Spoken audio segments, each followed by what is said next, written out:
play that he apparently had learned by heart, blood-curdling stuff that he hadn't really understood and was unable now to bring to mind, except that part of it, he thought, was about lightning, and there was another bit concerning sums and masonry. He'd either woken at this point or else could not now recollect the story's end. It wasn't like he placed a lot of stock in dreams, as others did, as his dad John had done, but more that they were often smashing entertainment that cost nothing, and there wasn't much he could say about that. Shaking the last few drops from off the end, he looked down in surprise at the great head of steam that brimmed above the pole, belatedly apprised of just how icy the October garret was. Pushing the now-warmed vessel back under the bedboards, he rose to his feet and made his creaking way across the attic, to an heirloom washstand by the far wall opposite the window. Bending to accommodate the sharp decline in headroom at the loft room's edges, Ern poured some cold water from his mam's jug, with a picture of a milkmaid on, into the rusty-rimmed enamel washbowl, splashing it with cupped hands on his face, ruffling his lips and blowing like a horse at the astringent bite of it.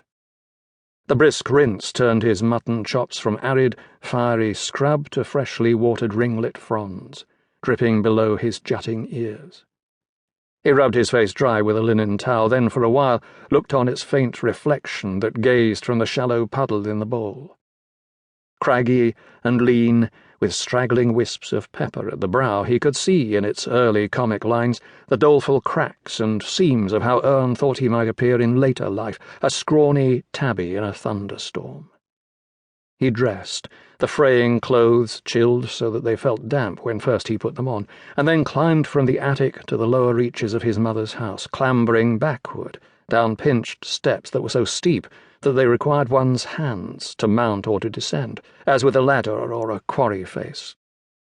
He tried to creep across the landing past the doorway of his mum's room and downstairs before she heard him, but his luck was out. A cowering, curtain-twitching tenant when the rent-man called, his luck was always out. "Ernest!" His mum's voice, like a grand industrial engine that had fallen into disrepair, stopped Ern dead, with one hand on the round knob of the top banister. He turned to face his mother through the open door that led into her bedroom, with its smell of shit and rosewater more sickly than the smell of shit alone.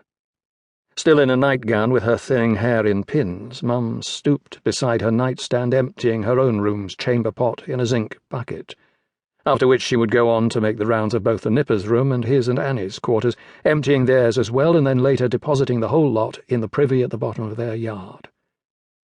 Ernest John Vernal was a man of 32, a wiry man with a fierce temper whom you wouldn't seek as an opponent in a fight, with wife and children, with a trade where he was quietly respected. But he scuffed his boots against the varnished skirting like a boy beneath his mother's scornful, disappointed frown. "Are you in work today? 'Cause I shall have to be along the pawn shop if you're not. That little girl won't feed herself, and your hand's like a sleeve board. She can't feed 'em, baby thirster in your John." Ern bobbed his head and glanced away down to the worn flypaper-covered carpet covering the landing from its stairhead to his attic door. "I've got work all this week up at St. Paul's, but shan't be paid till Friday. If there's anything you've hocked, I'll get it back then when I've had me earnings." She looked to one side and shook her head dismissively, then went back to decanting the stale golden liquid noisily into her bucket. Feeling scolded, Ern hunched down the stairs into the peeling umber of the passageway, then left and through a door into the cramped fug of the living room, where Annie had a fire lit in the grate. Crouching beside the baby's chair and trying to get her to take warmed-up cow's milk from a bottle meant for ginger ale that they'd adapted, Annie barely raised her head as Ern entered the room behind her. Only their lad John looked up from where he sat making a pig's ear of his porridge by the hearth, acknowledging his father's presence without smiling. "There's some fried bread doing in the kitchen you can have for breakfast, but I don't know what they'll be when you get home. Come on, just take a spot of milk to please your mum."